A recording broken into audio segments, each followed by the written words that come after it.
di dalam perjalanan kita mematuhi firman Tuhan itu tidak semulus jalan tol, Bang.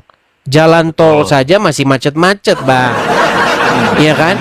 Kalau itu Tentu saja ada jatuh bangunnya, Bang. Makanya Tuhan Yesus berkata, nih, ketika Tuhan Yesus memerintahkan murid-murid untuk berdoa di Taman Getsemani, apa yang Yesus dapati? Murid-murid apa? Ngorok, tidur. Tuhan Yesus bilang, berdoalah kamu supaya kamu tidak jatuh dalam pencobaan. Ternyata setelah Yesus pulang dari berdoa, dilihat udah tidur mereka semua.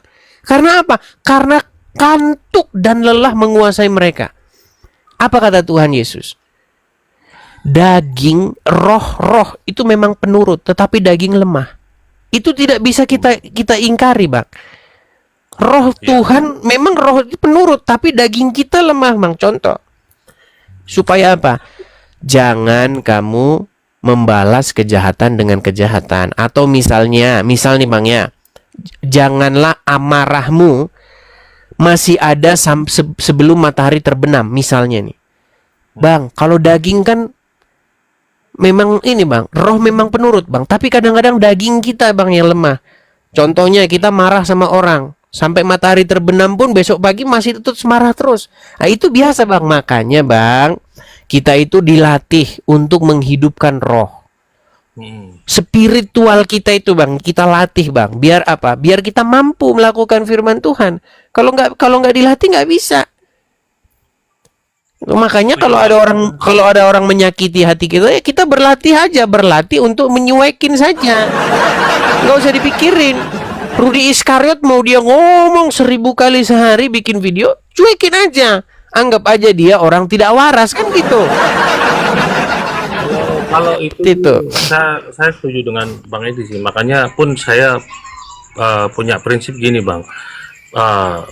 Misalkan ada orang memikirkan saya dalam waktu 24 jam, ya saya tidak pernah memikirkan. Padahal 1 detik pun saya tidak pernah memikirkan orang itu, biarpun mereka mencela dan mencaci. Makanya ya, inti daripada pertanyaan Anda tadi kan, Bang, ajaran dengan kemampuan melakukan ajaran, kan itu, Bang. betul, iya. Kalau ada orang Kristen yang dia itu misalnya dia masih nyolong mangga, berarti kan ketidakmampuan dia untuk melakukan perintah jangan mencuri, betul? Iya, iya. Tetapi kalau dia mencuri, bukan ajaran Kristennya yang salah.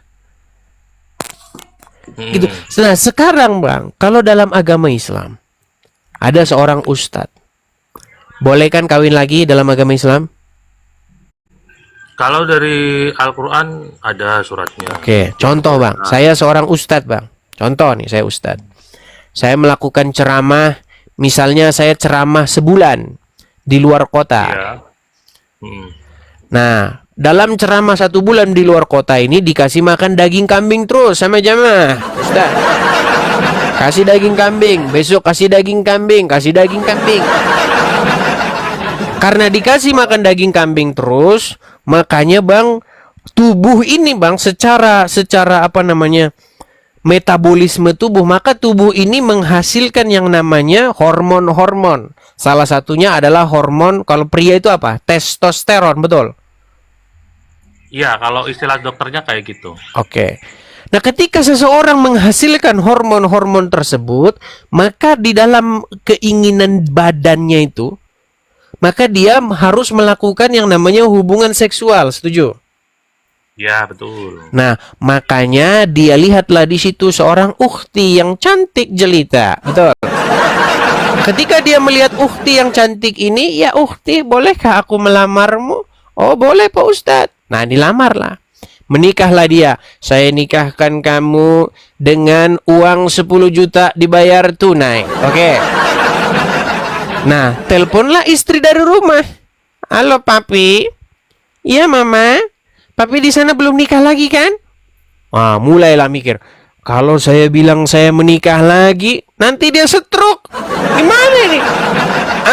Makanya dia teringat dengan ajaran Rasul.